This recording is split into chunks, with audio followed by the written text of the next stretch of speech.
Bismillahirrahmanirrahim. Assalamualaikum warahmatullahi wabarakatuh. Selamat pagi semuanya. Kita kembali lagi bertemu dengan materi yang baru, yaitu tentang elastisitas dan macam-macam elastisitas. Ya, di dalam pembahasan sebelumnya tentang permintaan dan penawaran, kita dapat melihat di mana hubungan antara kuantitas barang yang diminta, kuantitas barang yang ditawarkan, dan tingkat harga, ya, serta pembahasan tentang hukum permintaan dan penawaran juga memperlihatkan bagaimana pengaruhnya harga jika mengalami perubahan, ya, mengalami perubahan akan mempengaruhi terhadap permintaan maupun penawaran barang atau produk tersebut, gitu ya. Tetapi pertanyaannya di sini, apakah dengan hukum permintaan dan penawaran tersebut dapat diketahui seberapa besar sih jumlahnya reaksi konsumen terhadap perubahan harga tersebut? Ya, jadi reaksi konsumen dalam permintaan terhadap produk yang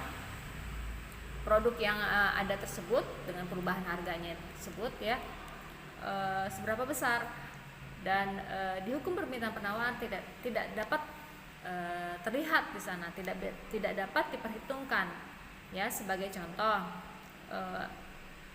contoh ada beberapa produk yang dengan meningkatkan harga sedikit saja itu pasti akan bereaksi terhadap permintaan konsumen, ya.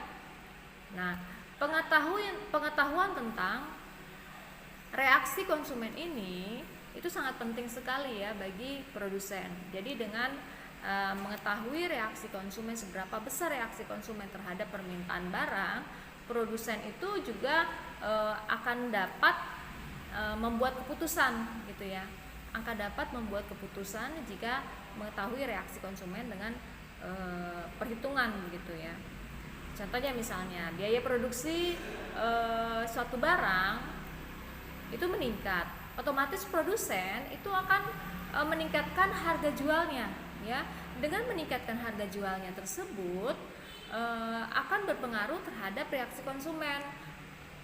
Pasti akan dilihat dari hukum permintaan, jika ada peningkatan harga sedikit saja, pasti reaksi konsumennya akan menurunkan tingkat permintaannya, gitu ya, akan menurunkan permintaannya terhadap produk yang harganya meningkat tersebut.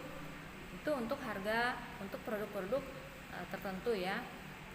Dan bagi produsen, jika penurunan permintaan itu hanya sedikit, itu tidak akan berpengaruh terhadap pendapatannya. Tetapi jika permintaannya itu menurun sangat besar, itu akan berpengaruh terhadap penjualannya atau penghasilannya dari produsen pastinya.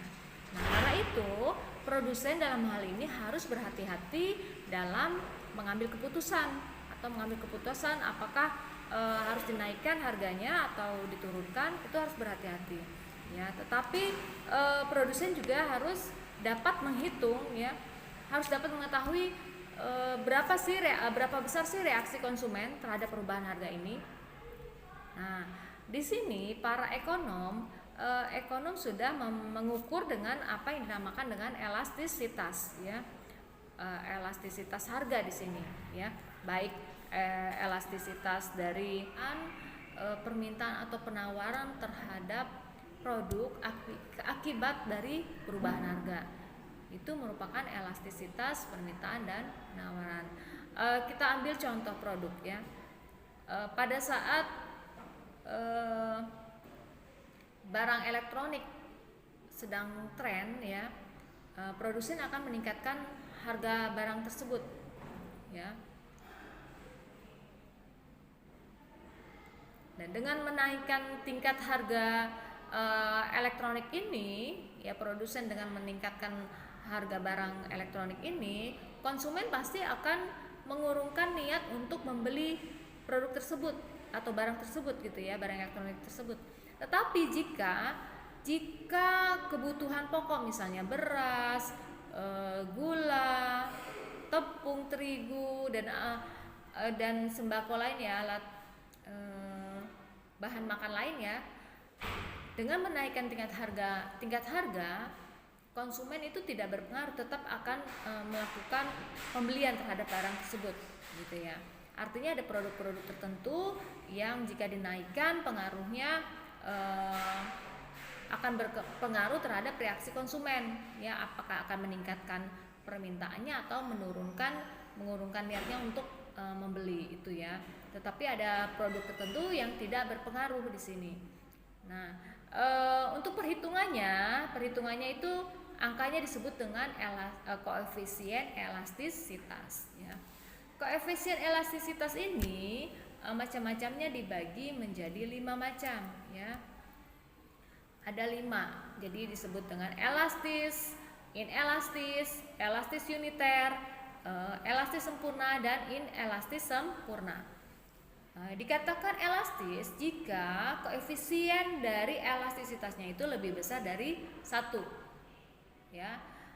Dan nanti akan kita jelaskan satu persatu sekaligus dengan contoh soal dan membuat kurva dari elastisitas nanti ya. Kemudian inelastis jika koefisiennya kurang dari 1. Selanjutnya untuk elastis uniter itu adalah koefisiennya sama dengan 1. Kemudian elastis sempurna, elastisitas atau koefisiennya nilainya tak terhingga. Dan terakhir adalah inelastis sempurna, koefisiennya sama dengan 0. Oke, untuk selanjutnya kita coba untuk membahas soal ya, contoh soal sampai dengan membuat kurva permintaan ya, kurva dari elastisitas permintaan dan penawaran. Oke, nah kita sekarang coba latihan soal juga ya. Bagaimana menghitung elastisitas harga ya. Satu-satu nanti kita bahas. Pertama elastisitas harga permintaan dan nanti selanjutnya adalah elastisitas harga penawaran ya. Seperti yang sebelumnya, kalau D itu berarti lambang untuk permintaan ya, demand, dan S berarti lambang untuk supply atau penawaran. Oke, kita bahas tentang, sebelum masuk ke penghitungannya, kalian harus tahu dulu angka elastisitas itu disebut dengan koefisien ya, koefisien elastisitas baik permintaan atau penawaran. Ya, sekarang elastisitas permintaan itu adalah sebuah ukuran ya, sebuah ukuran seberapa besar derajat kepekaan permintaan terhadap perubahan harga. Jadi pekanya itu seberapa besar jika harga barang itu berubah ya, baik menurun atau meningkat. Ya, rumusnya seperti ini. Ya.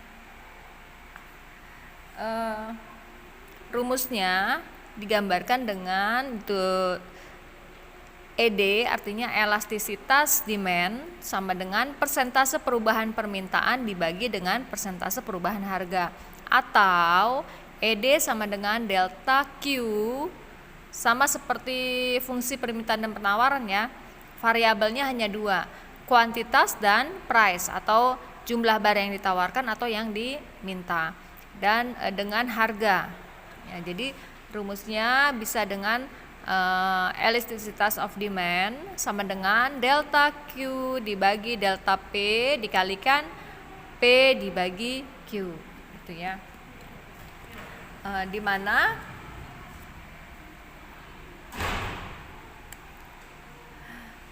mana ED adalah koefisien elastisitas permintaan ED, dan delta Q artinya adalah perubahan kuantitas yang diminta. Delta QD atau delta PD gitu ya, kalau kalian bisa menemukan nanti rumus di soal ada QD berarti itu adalah kuantitas of demand ya, begitu juga PD. Kemudian untuk delta Q adalah perubahan delta P itu merupakan perubahan kuantitas harga ya, perubahan harga. Kalau delta Q tadi perubahan kuantitas yang diminta. Nah, kalau di kurva penawaran juga nanti berarti perubahan kuantitas yang ditawarkan. Delta P berarti adalah perubahan harga. Sedangkan P ini adalah harga awalnya ya, harga yang pertama kali diminta ya.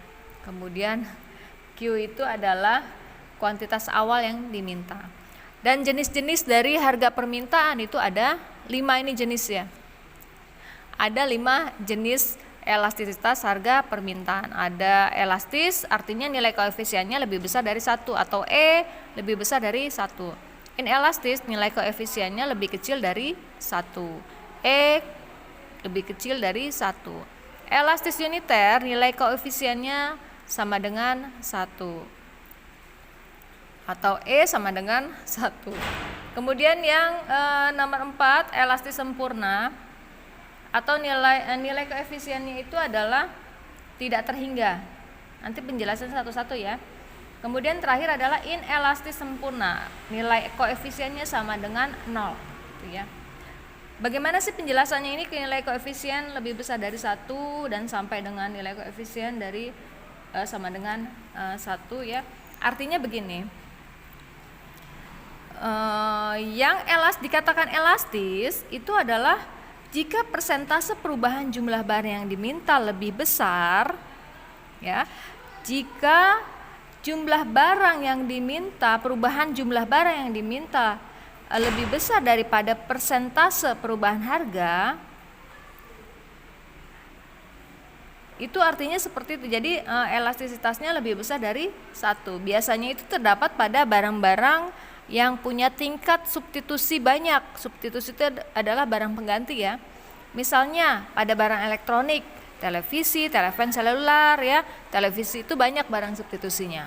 Telepon seluler juga sama ya. Kemudian ini kan kalian harus pahami dulu itu derajat kepekaan ya. Bagaimana jika harga berubah berapa persen gitu. Kemudian jumlah permintaan konsumennya bagaimana, itu tujuan dari perhitungan elastisitas ini. Dan merupakan pedoman nanti untuk produsen menentukan harganya nanti. Tujuannya seperti itu ya. Kita lihat yang inelastis, nilai koefisien lebih kecil dari 1, itu artinya adalah jika persentase perubahan jumlah barang yang diminta lebih kecil daripada persentase perubahan harganya gitu ya. Biasanya itu terdapat pada barang yang tidak punya barang substitusi atau barang pengganti. Contohnya seperti garam. Garam itu nggak ada barang penggantinya ya. Hanya satu produknya itu. Kemudian yang elastis uniter, itu maksudnya adalah jika persentase perubahan jumlah barang yang diminta sama dengan persentase perubahan harganya. Jadi nilai koefisiennya harus sama dengan 1. Gitu maksudnya ya. Ini misalnya terdapat pada barang elektronik, misalnya VCD player dan DVD player gitu ya. Jadi jumlah yang diminta dengan harganya itu sama, nilai koefisiennya sama dengan 1 gitu ya. Kemudian yang elastis sempurna artinya adalah harganya tidak berubah ya, harganya tidak berubah tetapi jumlah yang diminta berubah ya. Contohnya seperti harga garam, dia jumlah harganya nggak berubah tetapi kadang permintaannya itu bisa berubah, bisa lebih banyak lagi gitu ya. Kemudian harga bensin ya, karena kebutuhan itu juga elastis sempurna dikatakan seperti ini ya. Kemudian yang terakhir adalah inelastis sempurna. Ini derajat kepekaannya artinya berapapun perubahan harga yang terjadi ya tidak akan berpengaruh terhadap jumlah barang dan jasa yang diminta gitu. Jadi makanya koefisiennya sama dengan 0. Paham ya di sini ya? Kita lanjut ke kurvanya. Bentuk kurvanya seperti apa sih? Kurvanya bentuknya seperti ini, kurva elastisitas harga permintaan. Nah, di sini garis P, di sini garis quantity ya, ini 0 ya. Garis kurva elastisitas dikatakan elastis sempurna, garisnya itu horizontal dari kiri ke kanan. Ini ED sama dengan tidak terhingga atau dikatakan elastis sempurna. Itu namanya bentuk kurvanya seperti ini. Dan kalau garis vertikal, ED sama dengan 0, ini disebut dengan inelastis sempurna. Tadi seperti yang dijelaskan tadi ya. Nah, artinya kalau di arah panah dari sini ke arah atas itu makin elastis gitu ya. Sedangkan yang elastis uniter itu ED sama dengan 1 di sini, elastis uniter. Oke, kurvanya jadi kalau bikin satu persatu ya, kalau bentuk kurva elastis sempurna berarti kalian bikin kotak, bikin garis 90 derajat ya gini ya. Kemudian dibikin garis yang lurus, itu berarti elastisitasnya sempurna. Oke, paham di sini ya? Nanti kita lihat contoh soalnya. Selanjutnya kita masuk perhitungan elastisitas harga penawaran. Ya. Kalau tadi elastisitas permintaan itu kan harga permintaan dilambangkan dengan ED ya. Kalau ini IS ya. Jadi rumusnya adalah persentase perubahan permintaan dibagi dengan persentase perubahan harga barang lain. Atau IS sama dengan delta Q dibagi delta P dikalikan P dibagi Q. Tahu ya ini P ini adalah harga yang awal, Q juga harga awal. Di sini adalah selisihnya di sini. Selisih Q yang atau kuantitas barang yang ditawarkan yang kedua dikurangi dengan yang pertama. Begitu juga yang di bawahnya. Oke, jenis-jenisnya sama. Jenis elastisitas harga penawaran sama seperti permintaan tadi. Dikatakan elastis jika koefisien elastisitasnya lebih besar dari 1. Nah, nanti cara menghitungnya bagaimana kita lihat. Sampai inelastisnya lebih kecil dari 1. Kalau elastis uniter berarti koefisien elastisitasnya sama dengan 1. Elastis sempurna, koefisien elastisitasnya sama dengan tak terhingga. Dikatakan inelastis sempurna, koefisien elastisitasnya sama dengan 0. Oke. Kurvanya seperti ini. Jika ke atas sama seperti tadi ya. Jika ke atas itu berarti dikatakan inelastis sempurna. Kalau yang garis ini dikatakan elastis sempurna. Miring ke kanan dikatakan elastis uniter. Gitu ya. Ini yang arah sini ini semakin elastis yang ini. Kayak gitu ya. Kita lihat contoh soalnya. Ya, contoh soal dari elastisitas harga permintaan. Oke, di sini diketahui hitunglah koefisien elastisitas dari data harga dan kuantitas permintaan berikut. Harga P atau P ya, di sini P ya. P di sini adalah Q. Ini P1, P2, Q1, Q2. Cara menghitungnya bagaimana? Jawab, ini sudah diketahui ya. Jawab. Diketahuinya kan diketahui rumusnya ED sama dengan delta Q dibagi delta P dikali P per Q. Tadi P ini adalah P1 ya. Ini Q1. Jawabnya berarti ED sama dengan Q1-nya berapa? 10 unit. 10 dikurang 14 ya, dibagi dengan P1 dikurang P2, 5 dikurang 4 gitu ya, dikalikan P1-nya berapa?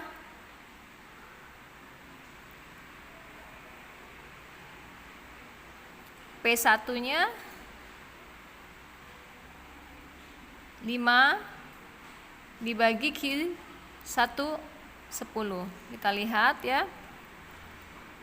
Di sini dalam kurung ya. Nah, 10 dikurang 14, ini kan selisih, jadi tidak usah pakai minus ya, langsung aja selisihnya berapa gitu ya. 10 dikurang 14 selisihnya berapa jadinya? 4 dibagi 1 dikalikan 5 per 10. 4 dikali 5 20 dibagi 1 kali 10 10. Berarti ED-nya sama dengan 20 bagi 10 2. Ini dikatakan apa tadi? ED sama lebih besar dari 1. Tadi seperti yang tadi ini ya. E lebih besar dari 1. Oke, E lebih besar dari 1 artinya dikatakan elastis, gitu ya. Oke, paham di sini? Untuk soal yang elastisitas harga permintaan, nanti kalau ada contoh soal kalian kerjakan ya. Kemudian contoh soal yang berikutnya itu adalah contoh soal yang elastisitas harga penawaran. Oke, ini contoh soalnya. Pada harga 12.000 per lusin, jumlah pensil ditawarkan adalah 100 lusin, gitu ya. Jika harga turun menjadi 10.000 per lusin, jumlah pensil yang ditawarkan sebanyak 90 lusin. Dan kalian diminta untuk menentukan elastisitas penawarannya. Caranya bagaimana? Diketahui dulu ya. Tadi kan rumusnya sudah tahu ya. Diketahui.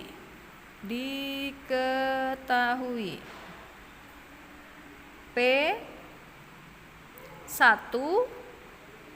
12.000 gitu ya. Kemudian Q1 100 lusin gitu ya. Kemudian harga turun, P2 10.000, Q2 jadi 90 lusin. Ini kan barang yang ditawarkan ya. Kemudian pertanyaannya adalah tentukan ditanya elastisitas penawarannya. Elastisitas penawaran atau IS gitu ya. Jawab. Ya, rumusnya kalian tulis dulu. IS sama dengan delta, jangan lupa atas delta Q dibagi delta P dikalikan P dibagi Q. Selang-seling gitu kan ya, Q sama P, P dengan Q gitu ya. Delta Q-nya berarti 100 dikurang yang ini ya 90. Delta kan selisih Q1 dengan Q2 dibagi dengan delta P selisih P1 dengan P2. 12.000 dikurang 10.000 gitu ya, di dalam kurung sini dikalikan P1 nya berapa? 12.000 dibagi Q1 100 gitu. 100 dikurang 90 ini selisihnya aja ya, berarti 10 gitu ya. Dibagi 12 dikurang 10 2.000 dikalikan 12.000 dibagi 100 sama dengan 10 kali 12.000 jadi 120.000 dibagi 2.000 kali 100 200.000. Hasilnya E sama dengan berapa? Yuk dihitung, 120.000 dibagi 200.000 ya. Tinggal kalian coret aja nih berapa. 4, ini 4. Berarti 12 dibagi 20. 12 dibagi 20 tidak bisa ya, jadi tambahin 0 jadi 120 ya.